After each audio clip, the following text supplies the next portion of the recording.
Hello YouTubers, Alaska Prepper here. Happy Saturday to all of you ladies and gentlemen. I hope that you're doing something this weekend in the form of prepping because we are going to need it eventually. And I'm thinking that it's going to be sooner than later. Now a few days ago I went over a list of 33 reasons why we as a world are going to be headed into a food shortage. Today I want to go over 12 reasons that make a lot of sense as to why we are going to have an economic collapse. Now, I want you to try to differentiate the stock market from the economy. A lot of people think that, well, the stock market represents the economy, and it really does not. The stock market, in my opinion, I'm not a professional at this, is like a derivative of the economy. It doesn't really represent the economy. It's just a casino where speculators go to try to make money off of buying stocks and selling stocks as well. But the economy itself, ladies and gentlemen, the physical economy is going to crash. And all of the signs are around us. I actually talked to a person here, one of our community members, a couple of days ago, about how he is expecting to get laid off here in the next couple of months. And he is trying to prepare now for that layoff that he sees as a very high possibility. Well, in addition to that, there's a lot of other companies in the United States that are already talking and have already started laying off people. And it's not just 10 or 20%. It's a whole bunch more than that. So let's go ahead and take a quick look at this. Now, this is a great article, and I will go ahead and leave the link to this article on a pinned comment so that you can go ahead and check it out. 12 numbers that show that we are dangerously close to an economic crash as fall of 2022 approaches. And it's very important, again, that you differentiate between the stock market and the economy, because the stock market has been performing miracles day after day, week after week, ladies and gentlemen. And if you just take a look at the real physical economy, you'll know that it is not representative of what the stock market is telling us. Number one, the government is telling us that the unemployment rate only went up to 3.7% in August. Now, we all know, I did a video about this, I don't know, 2 or 3 years ago, that the unemployment numbers that we get, that they are so fake, that they are so unreal, that I don't even know how they can put them up with a straight face. If you look at number 2 here, Mr. John Williams, who is a longtime economist and has been following this for decades, literally, he says that if honest numbers were being used, the real rate of unemployment in the United States would be over 24%. And it is over 24%. Think about how many people are in the United States of America that are of working age, and then how many are actually working.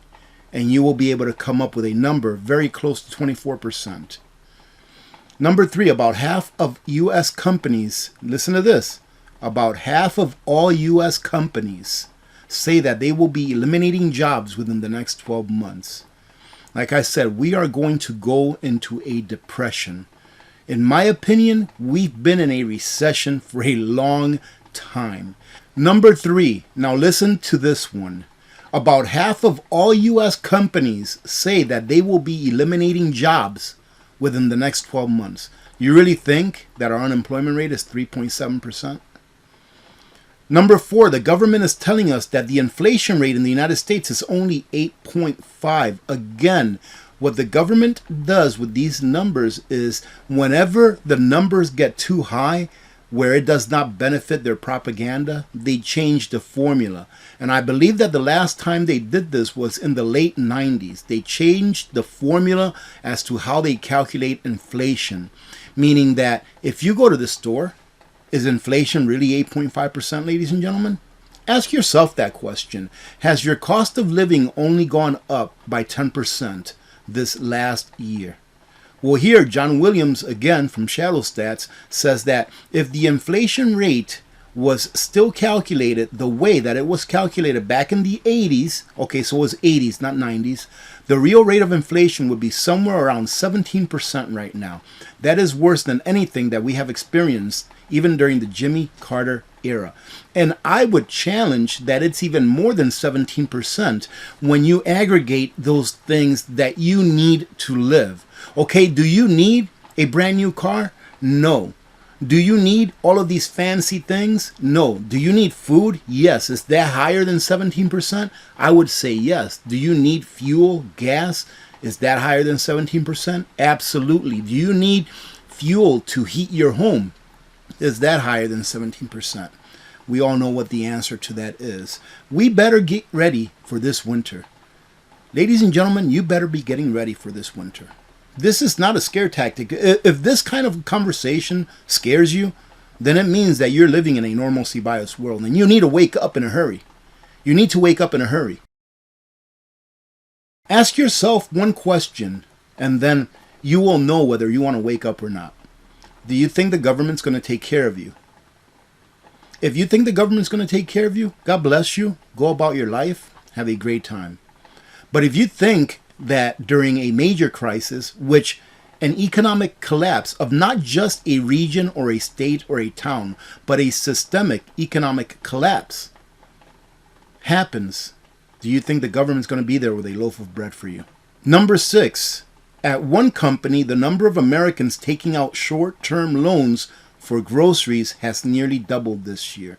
That's at one company. It's nearly doubled. I think it's like 88% more than what it was last year. And I believe I briefly covered this on a different video.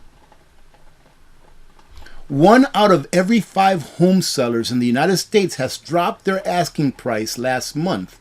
This is more evidence that home prices are starting to rapidly move in the downward direction. The reason for this is because interest rates are going up. Now, I just saw a video that the Economic Ninja just put out a couple of hours ago, and he said that for some reason, some interest rates for home loans are coming down. Ladies and gentlemen, I'm telling you, it doesn't matter what the interest rate is. When people start losing their jobs left and right, remember, half companies in the United States are saying that they're going to be laying people off within the next 12 months. When interest rates start coming down and people don't have jobs, it doesn't matter what the interest rate is. I mean, can you afford a house if you're unemployed if it had 0% interest rate? Just as much as you can afford it if it had 5% interest rate? I don't think you'd be able to afford it, period, if you don't have an income. Right? And not even that. Most Americans now are living paycheck to paycheck. Most Americans, meaning more than 50%. More than 50% of Americans, ladies and gentlemen, don't even have enough money in savings to cover a small emergency, a $400 or $500 or $1,000 emergency. Number 8, sales of previously owned homes were about 20% lower in July than they were last July. Number 9, one recent survey found that 3.8 million Americans believe that they could be evicted from their homes within the next 2 months. Does this sound like a raging economy? Does this sound like things are going in the right direction? Protect yourself now. Water, food, fuel, medicine, self-defense. And if you can, have a little bit of a cushion put away in your home or somewhere where you can get to that cash in a hurry, if you can. Number 10, according to the National Energy Assistance Directors Association, about 20 million U.S. households, not 20 million Americans, 20 million U.S. households are currently behind on their utility bills. Number 11, the Dow Jones Industrial Average has fallen for 3 weeks in a row. We also witnessed this sort of gradual slide just prior to the big crash of 2008. Again, I don't think that the Dow Jones is really something that we ought to gauge off of how the economy is doing. However, I do understand that the more money that is extracted from the stock market, the poorer that it makes Americans feel. Because you see, that money that you've been putting away in your retirement fund, and you have $500,000 in there or $1 million in there, it makes you feel rich. It's the wealth effect. And because of that, you are willing to go out and spend more, right? It's just like if you have a house that's a $500,000 house, right? It's valued at $500,000 and you're paying a mortgage on it. Just because the house is valued at $500,000 and you owe a lot less than that, it makes you feel rich because you have a lot of equity in that house. But what happens when the house market, not the stock market, when the house market goes down, and now you don't feel like you're that wealthy? It's called the wealth effect. So this would be the opposite. So now that you don't feel that you're that wealthy, you're not going to go out there and spend as much as you normally did. And what's that going to do? It's going to bring down the economy. Same thing with the stock market. Even though you're not actively using the money in your 401k and you see your 401k go down by 20, 30, 40%, you're going to feel a lot less wealthy and you're going to spend a lot less money in the economy. The economy, ladies and gentlemen, is on a downturn, and I believe that we are in a recession and that we are headed toward a depression. And now is the time to get ready. If any of you out there are lucky enough to have grandparents or great-grandparents that actually lived through the Great Depression here in the United States, you ought to ask them this question. What would you have done a year before the Great Depression started? Should you have known that it was going to start in a year? Ask them that. And I bet you it would be a lot of the same things that we talk about within the preparedness community. Number 12. In August, a whopping 2,550 corporate executives sold off shares in their companies. Are they trying to cash in while they still can? Well, the Federal Reserve presidents, they did. They went ahead and sold their stocks that they had at the top of the market. So that ought to tell you something. It ought to tell you something here when you have more than 2,000 executives selling their stocks. Do you maybe think that they do know something that we don't know? Well, I'll tell you what, ladies and gentlemen, all you have to do is take a look at history. And the average man and woman out there that's just working, that just wants to have a simple life, that wants the American dream of having that house with a picket fence, with a car that can get them from A to B, send their kids to college, that dream is over. So it will be those people again that get left holding the bag. And that is why this message is so important, so that you don't get left holding the bag. And so that you don't have to suffer through what is coming. Because if you can't see it, you are blind. I mean, you are blind if you cannot see that we are headed through some rough waters. And they're going to get a lot choppier as the months go along. So prepare, ladies and gentlemen. I mean, that's the message, is prepare. Don't stop preparing. Don't become a hoarder, all right? For those of you out there that say, oh, preppers are hoarders, don't become a hoarder. And what I mean is use your preps. I actually talked to someone else.